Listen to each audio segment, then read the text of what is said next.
Could it be time to remove provincial legislatures? Well, former Gauteng Premier Mbhazima Shilowa seems to think so. It comes as provincial governments battle maladministration and service delivery problems. Mr. Shilowa joins me now to unpack his views for us. Mr. Shilowa, thank you so much for your time and good morning to you. Is it time to, of course, dismantle provincial legislatures? Good morning. I think it is time to review the three spheres of government that we have. And in my view, that review must include looking at if, for instance, you can have in the Northwest 5 departments and the office of the Premier under administration for close to 4 years.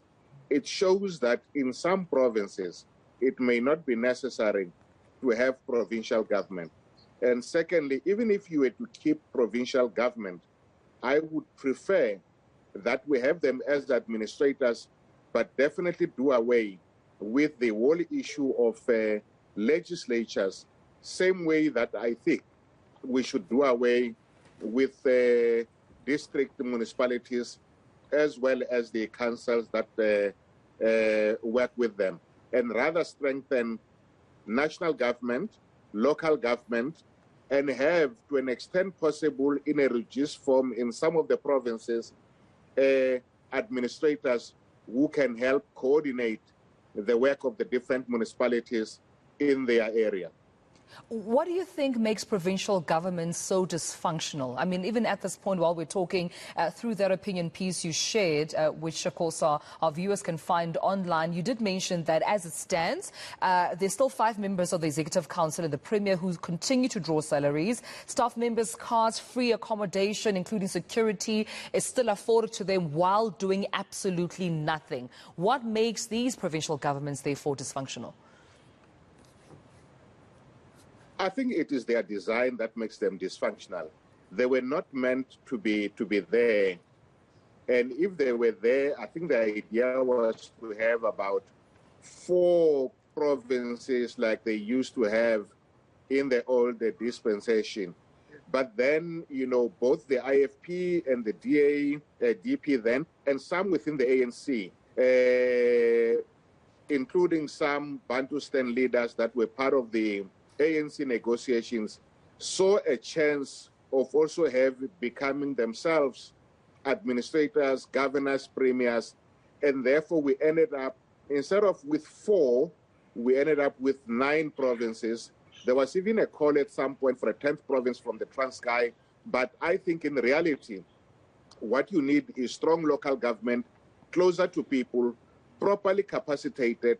Most of the people who are sitting in these provincial legislatures could as well be sitting in the various councils for their own political parties. And I think because of the capacity that they have, the local government would not be a poor cousin of national and provincial government, but would rather be a stronger function given issues of health, given issues of public transport, and real issues that can make people feel this is the government we want, not just looking at simply issues of billing and traffic fines. But Mr. Shilowa, if we have a province such as the Northwest provincial government being placed under administration from as far back as 2018, even post the 2019 provincial elections, it's still, of course, placed under administration.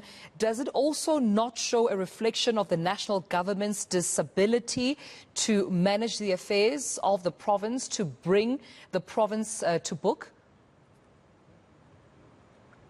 It shows that, but it shows even more paralysis within the ruling party because, you know, if it was a local municipality placed under administration, I tell you they would have been given 6 months.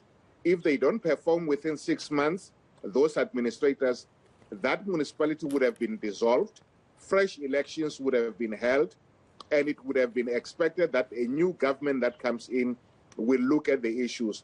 Whereas at provincial government, it can stay with the national government for 5 years, as we see. You know, so it shows that national government themselves don't know what to do, because in reality, you can't run a province from Pretoria.